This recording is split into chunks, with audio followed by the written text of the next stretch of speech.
Imagine um mundo onde o céu não traz mais esperança, mas terror.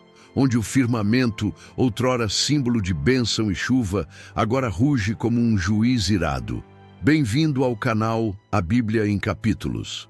Aqui, cada história das Escrituras é contada como nunca antes, com profundidade, emoção e detalhes que farão você enxergar a palavra como um filme da vida real. Neste capítulo, continuamos a jornada por um Egito quebrado, ferido e silenciosamente apavorado. Já vimos sangue onde havia água, rãs pulando sobre tronos, piolhos e moscas sufocando a realeza, doenças consumindo homens e animais. E mesmo assim, Faraó não cede. O orgulho dele é uma muralha, mas Deus está prestes a derrubar pedra por pedra, não com palavras, mas com fogo. Um juízo ardente vindo do céu. O Egito está de joelhos, mas seu rei permanece em pé. Suas mãos ainda seguram o cetro, mas seus olhos revelam medo, um medo que ele se recusa a admitir.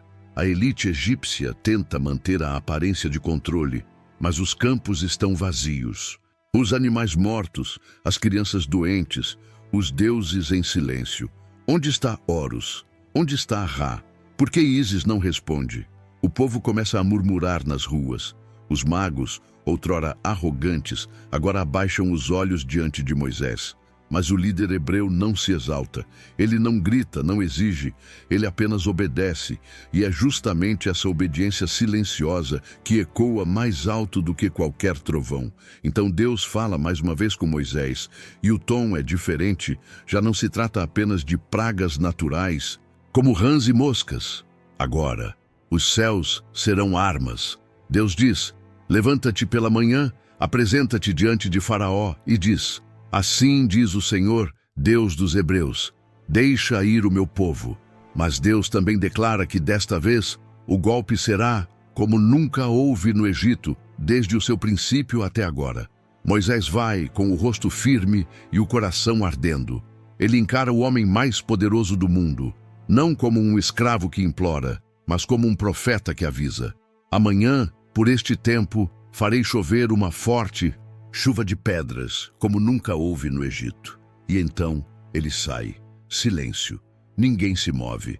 Todos sabem. Quando Moisés fala, o céu responde. Na manhã seguinte, o sol nasceu estranho. Uma névoa carregada envolvia o horizonte. O ar parecia mais pesado, como se a própria criação estivesse prendendo a respiração. Então, um estrondo, um clarão, e o primeiro bloco de fogo cai. Uma pedra incandescente rasga os céus e atinge o solo, explodindo em chamas. Era granizo, mas granizo em chamas. Algo jamais visto. Logo dezenas, depois centenas. O céu parecia vomitar juízo. As árvores pegavam fogo ao toque. As plantações viravam cinzas. O gado que restava, mesmo escondido, tombava com o impacto. Casas desabavam. Os telhados, frágeis ante a fúria do céu, ruíam como palha. As pessoas corriam, choravam, gritavam, mas não havia onde se esconder. Era como se o céu dissesse: vocês negaram a minha voz, agora verão meu fogo. Você já se perguntou como seria presenciar algo assim? Sentir o chão tremer, ver o firmamento se abrindo em cólera? Comente aqui embaixo.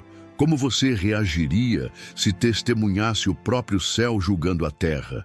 E em meio a essa destruição, algo ainda mais impressionante acontece. Na terra de Gósen, onde vivem os hebreus, não cai uma única pedra, nenhuma labareda, nenhum vento de destruição. Silêncio, paz. É como se uma muralha invisível dividisse os justos dos rebeldes. Enquanto o Egito queima, Gósen floresce. Essa separação clara entre os que obedecem e os que resistem marca uma nova etapa da história.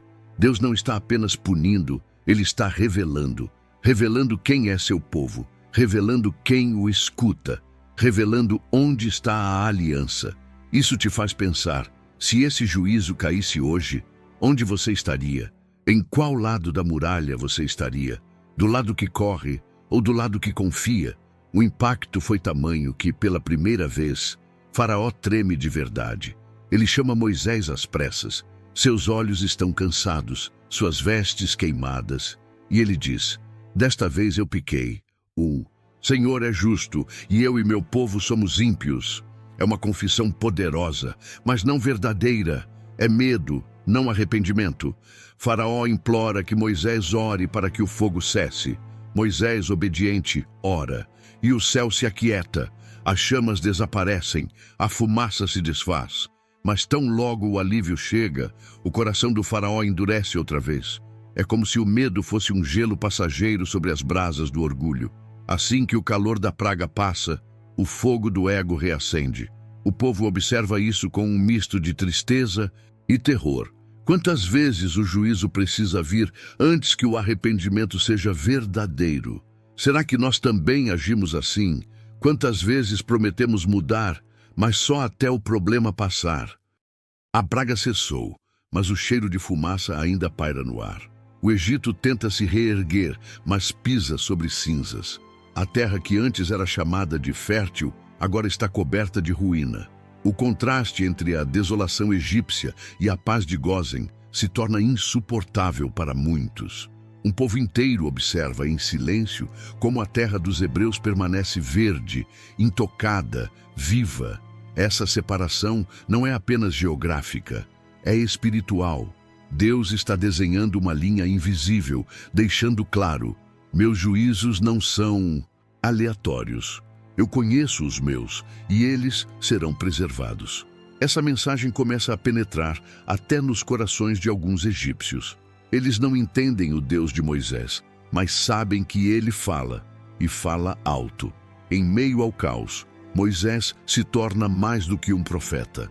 Ele já não é apenas um mensageiro, é um líder que carrega o peso de uma nação inteira em seus ombros. Os hebreus olham para ele com reverência. Os egípcios o olham com temor. Até Faraó, ainda que se recuse a ceder, reconhece em Moisés uma autoridade que nenhum trono pode dar.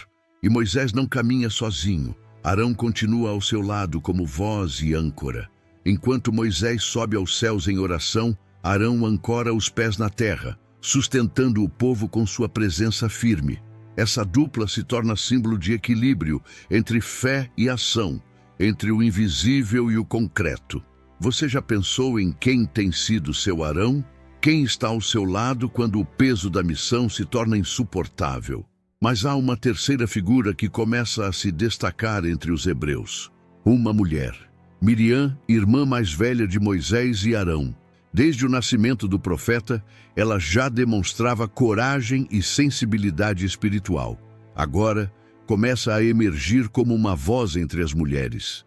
Seu nome ecoa pelas tendas, não apenas como irmã de líderes, mas como uma profetisa em formação. Miriam caminha entre as mulheres hebreias como guia e conselheira. Ela canta, ora, consola, e cada palavra sua carrega um toque de discernimento.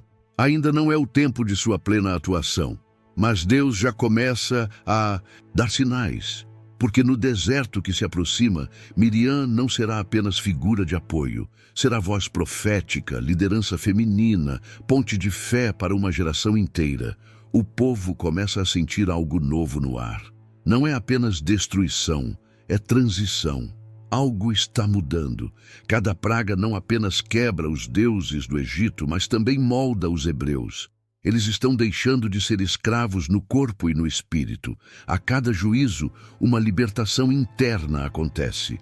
O medo vai dando lugar à fé. A dependência dos egípcios cede espaço à esperança no Deus de Abraão. A escravidão começa a se tornar insuportável. Não apenas por causa das correntes, mas porque agora eles sabem que existe vida além do cativeiro. E Moisés está cada vez mais consciente disso. Ele já não é só instrumento de juízo, está se tornando instrumento de transição, de escravidão para identidade, de desespero para propósito. E é nesse cenário que um novo nome começa a circular discretamente entre os hebreus: Oséias, da tribo de Efraim. Um jovem forte, atento, corajoso, descendente direto de José, aquele que salvou o Egito no passado, mas agora vive apenas em lembranças. Oséias observa Moisés com admiração. Ele escuta cada palavra com atenção, segue cada ordem com prontidão. Não fala muito, mas sua presença começa a ser notada. Moisés o chama, conversa com ele, testa sua fidelidade e então lhe dá um novo nome, Josué. Um nome que será lembrado por gerações como símbolo de conquista e fidelidade. Mas por enquanto, ele é apenas um jovem em formação, com um coração que já carrega os traços de um grande líder. Isso te faz pensar, quantos Josués podem estar ao seu redor agora, esperando apenas um olhar, uma palavra, uma missão para despertar. Enquanto isso, no palácio, Faraó tenta reconstruir o orgulho despedaçado. Seus conselheiros estão divididos. Alguns ainda defendem resistir. Outros, em silêncio, já temem o que virá a seguir. O Egito respira com dificuldade. Cada dia sem praga parece um intervalo, um suspiro antes do próximo golpe. Mas o que mais assusta não é a destruição visível, é a percepção de que esse Deus que julga conhece os corações, que ele não apenas atinge corpos e plantações, mas toca intenções, revela motivações, expõe falsas palavras. Faraó tentou barganhar, tentou enganar, tentou atrasar, mas nada funciona, porque não se negocia com o Deus de Israel. Essa é a lição que começa a ecoar entre todos. Quando Deus decide libertar, ninguém pode impedir, nem tronos, nem exércitos, nem feitiçarias. O povo hebreu sente, o momento se aproxima, ainda estão no Egito, mas já não pertencem mais a ele. Algo está prestes a acontecer, e o céu, que antes trouxe fogo, agora parece silencioso. Mas é o silêncio de quem prepara algo maior. Moisés sabe disso. Ele sente que as pragas não são o fim, são apenas o princípio de uma jornada que transformará um povo escravo em uma nação, um povo oprimido em um exército, um grupo disperso em uma família. Mas para isso, ainda há passos a serem dados. Ainda há corações a serem tocados, ainda há juízos a serem derramados. E entre eles, uma escuridão se aproxima. O Egito está partido. As ruas já não têm o mesmo brilho, os palácios estão manchados de ruínas, e a alma do povo se esconde atrás de rostos sem esperança. Mas enquanto os egípcios tentam entender o que está acontecendo, os hebreus começam a se preparar. Algo está mudando. Não é apenas o fim das pragas, é o começo de uma nova identidade. Deus não está apenas quebrando correntes físicas, Ele está moldando um povo espiritual. E Moisés é o instrumento dessa transição. Ele caminha entre o povo com uma consciência diferente. Já não é apenas o porta-voz de advertências, agora é o construtor de uma nação. Seus olhos veem além das pragas, veem Canaã, veem promessas, veem o cumprimento de um plano que começou séculos antes com um homem chamado Abraão. E como todo processo divino, há ordem.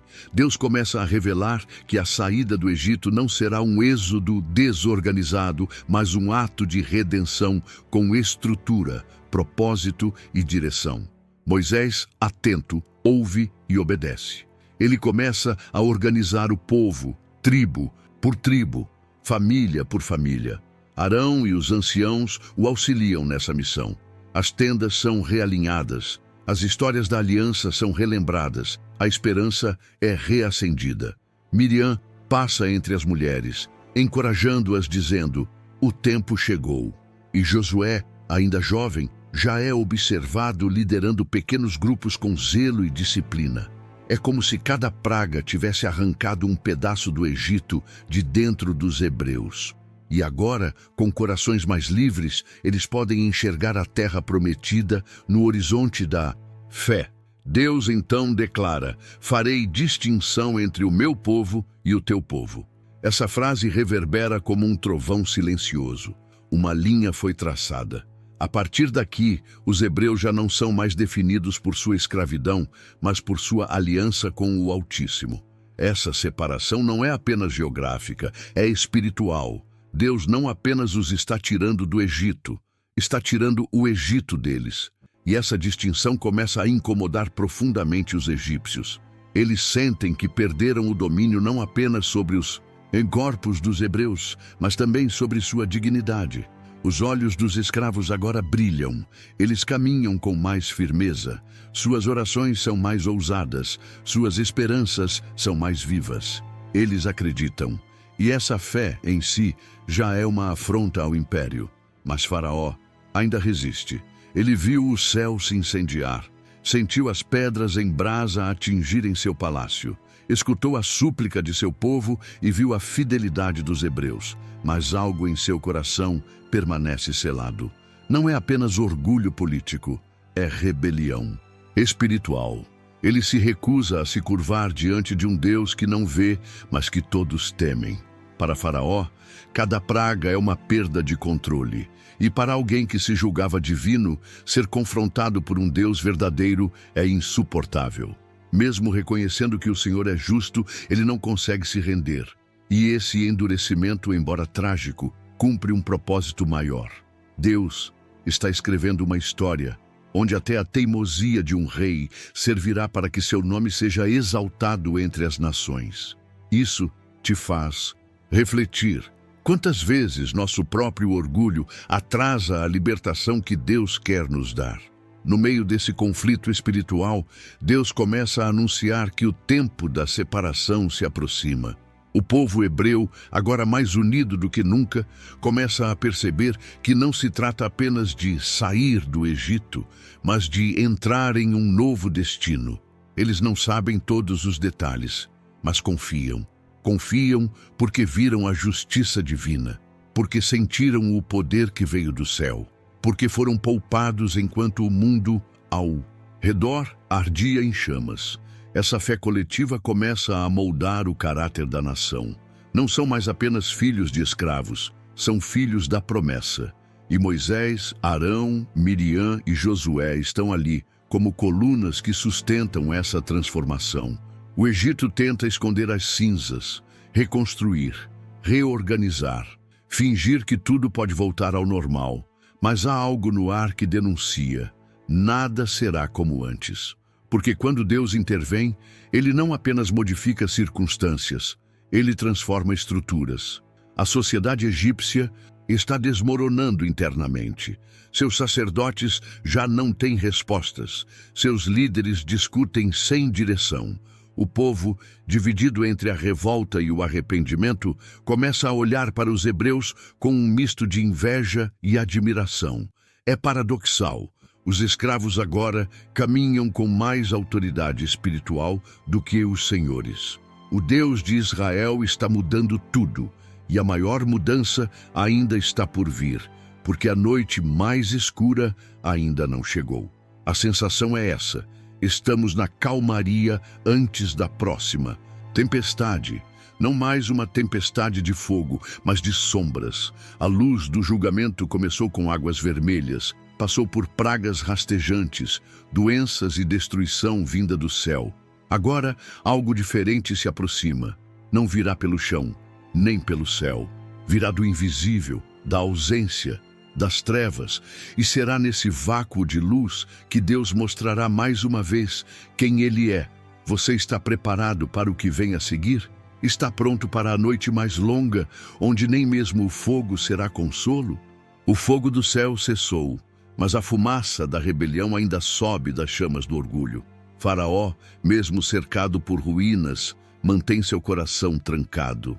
Ele teve a chance de mudar. Sentiu o calor do juízo nas paredes de seu palácio. Viu o céu transformar-se em arma. Ouviu o estrondo da ira divina. E mesmo assim, optou por endurecer-se. Esse é um dos aspectos mais profundos dessa história. Quando o coração do homem prefere o trono da autossuficiência, a rendição diante do Deus verdadeiro, nem o próprio céu em chamas é suficiente para convencê-lo. O orgulho de Faraó é um espelho sombrio para cada um de nós. Até onde iríamos para manter o controle? Quantas vezes negamos a mão estendida de Deus apenas para não admitir que estávamos errados? Enquanto o palácio cheira a cinzas, em Gósen o aroma é de expectativa. A diferença entre os dois mundos está mais visível do que nunca. Um lado tenta salvar as aparências, o outro se prepara para um novo destino. Os hebreus já não são os mesmos. Eles foram forjados no fogo, testados no silêncio e agora se movem com um senso de propósito. A cada praga, algo foi retirado do Egito e algo foi restaurado neles. A fé, a coragem, a visão. Moisés percebe isso em cada olhar, em cada criança que pergunta sobre o Deus que venceu Ra, em cada idoso que finalmente acredita que verá a terra prometida. O povo que antes gemia sob o peso dos chicotes, agora se ergue sob o peso da glória.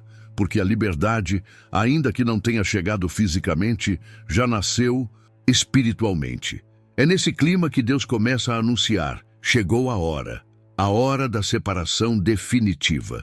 Uma linha está sendo desenhada com clareza inegociável. Já não há espaço para meio termo. Ou se está com Deus, ou contra Ele. Não há mais como camuflar a rebelião com rituais. Não há mais como esconder o orgulho atrás de orações vazias. O céu desceu em fogo para deixar isso claro. Deus não será ignorado e não aceitará simulacros de arrependimento. Faraó disse: pequei, mas sua vida não mudou. Ele clamou, mas não se curvou. Pediu oração, mas não se entregou. E isso nos obriga a refletir. Será que também temos vivido essa farsa espiritual? Quantas vezes dizemos que cremos, mas nossos frutos mostram o contrário? Comente abaixo. Você já enfrentou momentos onde teve que decidir entre manter o controle ou se render à vontade de Deus? Moisés, por outro lado, brilha como nunca. Sua liderança se fortaleceu não por vitórias visíveis, mas por permanecer fiel em meio às negativas. Cada não de Faraó foi uma afirmação de Deus sobre o caráter de seu servo.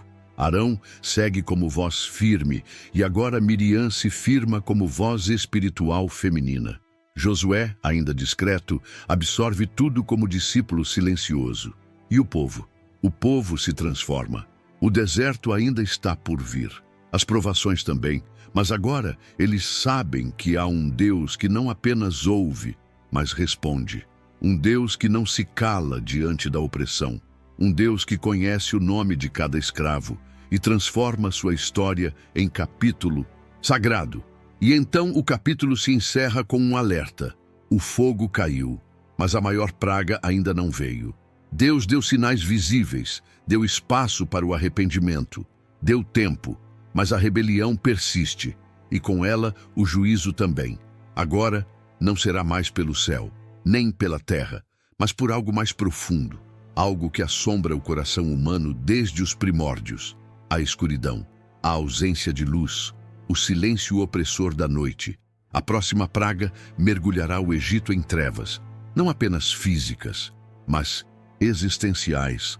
Mas no meio da escuridão, Deus começará a preparar algo novo, uma noite de sangue, memória e esperança. A primeira Páscoa será instituída, e enquanto o Egito cambaleia no escuro, os hebreus aprenderão o caminho da libertação através do sangue do Cordeiro. Uma nova aliança está prestes a nascer, selada em portas, vivida com pressa e lembrada por gerações. A história do fogo do céu não é apenas um relato antigo, é um espelho dos nossos tempos. Vivemos em dias onde os sinais são visíveis, as advertências são claras, e mesmo assim muitos endurecem o coração. Preferem ignorar os céus em nome de suas vontades pessoais. Mas Deus continua a agir, continua a separar, continua a chamar. O fogo pode ter cessado, mas a escolha permanece diante de nós. Continuar rebeldes ou nos render. A verdadeira liberdade não começa com a saída do Egito, começa com a rendição do coração. A moral desta história é clara. Deus é paciente, mas não passivo. Ele oferece misericórdia, mas também estabelece limites. A rebelião humana pode parecer forte por um tempo, mas diante do juízo divino, tudo se dobra, tudo se cala, tudo se revela. E você, espectador, onde está nessa narrativa? Que tipo de solo o fogo de Deus encontraria em sua vida? um campo de rebeldia ou uma terra fértil para a fé. Pense nisso. Estamos apenas no começo. A jornada do povo hebreu ainda reserva revelações ainda mais profundas, milagres maiores e momentos de fé que desafiam o impossível. O Egito não viu tudo. A escuridão ainda está para chegar. E com ela, a revelação final antes da libertação. Não perca o próximo capítulo, porque ele nos mostrará que, às vezes, Deus precisa apagar toda a luz para nos ensinar a confiar mesmo no escuro. Obrigado por assistir esse vídeo. Pedimos que se inscreva em nosso canal e curta esse vídeo. Ative também o sininho das notificações para ser avisado sobre nossas postagens. Até o próximo vídeo.